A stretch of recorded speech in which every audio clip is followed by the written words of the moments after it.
ওই দিল সুন্দর একটা মারিছে হেড দিয়ে দিছে। আসসালামু আলাইকুম প্রিয় ভিউয়ার্স, দেশে এবং দেশের বাইরে যে যেখান থেকে আমার এই ব্লগটি দেখছেন সবাইকে জানাচ্ছি আন্তরিক অভিনন্দন ও শুভেচ্ছা। সেই সাথে জানাচ্ছি আজকে আমাদের গ্রাম থেকে আমরা 4-5 জন মিলে যাচ্ছি গল্লি মাঠে ফুটবল খেলা দেখতে। গল্লি মাঠের ফুটবল উদ্বোধনী ম্যাচ আজকে দেখতে আমরা যাচ্ছি। আমার সাথে সাথে আছে শাওন, বক্কর উস্তাদ, আছে হলো বাবু মামা, আরও আছে 2 জন মুরব্বী।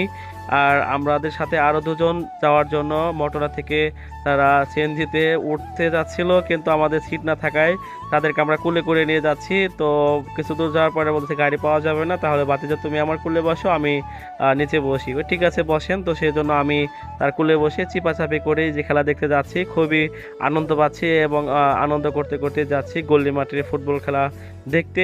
সেই সাথে আরও একটা কথা আপনাদের জানিয়ে রাখি, আগামী শনিবার দিন গল্লি মাঠেই আমাদের মীরকুমলী ফুটবল একাদশ বনাম উত্তরা দিয়াবাড়ি ফুটবল টিমের সাথে খেলা হবে। তো আপনাদের সকলকে খেলা দেখার জন্য আমন্ত্রণ জানাচ্ছি। আর আমরা যাচ্ছিলাম মেন রোডের পাশ দিয়েই। দেখতে পাচ্ছেন যে মেন রোডের পাশ দিয়ে যাওয়ার যে রাস্তাটি রয়েছে, রাস্তাটি কত সুন্দর এবং আকাশের কি ভিউ দেখলেই ভালো লাগে। তো দেখতে দেখতে আমরা পাকুল্লা স্ট্যান্ডে চলে আসি। পাকুল্লা স্ট্যান্ডের ভিতর দিয়ে আমাদের যেতে হবে সেই গল্লি মাঠে। আমরা মাঠেও চলে এসেছি। তো মাঠে আসার পরে আমরা মাঠের যে পরিবেশটা দেখলাম, খুবই সুন্দর এবং মনোমুগ্ধকর পরিবেশ।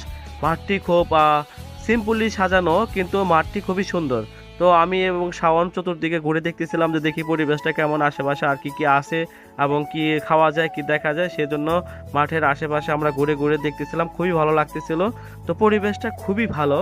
তো আজকের ম্যাচটা যেহেতু শুরু হবে 5টার পরেই, উদ্বোধনী ম্যাচ 5টার দিকে শুরু হবে, আমরা একটু আগে চলে আসি। তো ম্যাচে যে কর্তৃপক্ষ রয়েছে তাদের সাথে ম্যাচের যে প্লেয়ারগুলো রয়েছে তারাও মাঠে কিছু পরামর্শ করতেছে এবং সেই সাথে বৃষ্টির একটি সম্ভাবনা তৈরি হয়েছে। সবাই দৌড়ে যার যার মতো অনেক দিয়ে যাচ্ছিল।